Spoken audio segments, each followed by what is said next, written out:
Depuis le début de ces vidéos, on a parlé de beaucoup de sujets comme la famille, les amis, l'amour, la vision qu'on a de soi et même la retraite. On essaie vraiment d'aborder tous les sujets possibles tout en apportant notre vision des choses, notre façon de penser en tant que chrétien. Mais justement, notre façon de penser, on ne peut pas vous l'imposer à vous. Et le problème, c'est que j'ai l'impression que de plus en plus, sur les réseaux sociaux, dans les médias, dans les films, dans les séries, on essaye d'imposer une pensée qu'on devrait tous respecter. Et dans le cas contraire, on serait vu comme intolérant, pas assez ouvert, on serait mal vu quoi. Accueil plus ou moins mitigé. C'est toi maintenant. Du coup, je me suis demandé si c'était vraiment légitime, si c'était la bonne solution de vouloir imposer notre façon de penser aux autres, surtout quand c'est des choses qui nous tiennent à cœur. Et toi, qu'est-ce que tu penses ?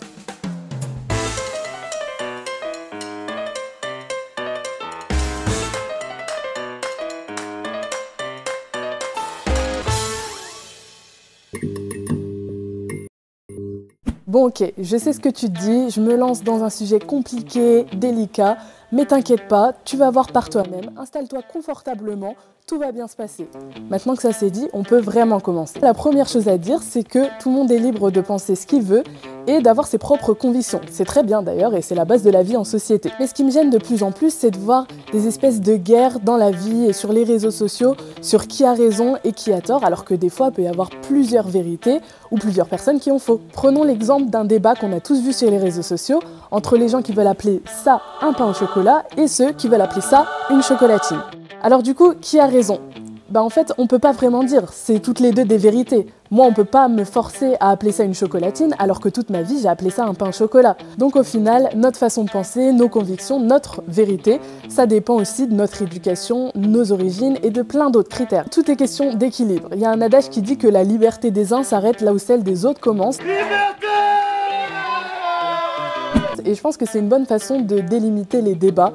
Il faut aussi savoir accepter que tout le monde ne peut pas être d'accord avec nous. Bon, ici, on est d'accord, j'ai pris un exemple très léger avec les pains au chocolat, mais au final, ça peut s'adapter à toutes les situations et tous les questionnements, questions de la vie quotidienne, de religion, de science, dans la politique, etc. Vous l'aurez compris, ça marche avec tout. Maintenant, pour ma part, j'allais évidemment pas parler de ce sujet sans me demander ce que la Bible en dit et ce que Dieu lui-même pense. Et justement, Dieu dit dans la Bible, dans Ésaïe 55 au verset 8, « Ce que je pense n'a rien de commun avec ce que vous pensez et vos façons d'agir n'ont rien de commun avec les miennes. » Là, le message est très clair, personne ne peut penser parfaitement comme je l'ai dit avant, si ce n'est Dieu. Mais il y a une chose qui est très bien avec Dieu, c'est qu'il nous donne la possibilité de lui demander des choses. Alors, il suffit juste de demander à Dieu de nous montrer comment penser sur tel ou tel sujet.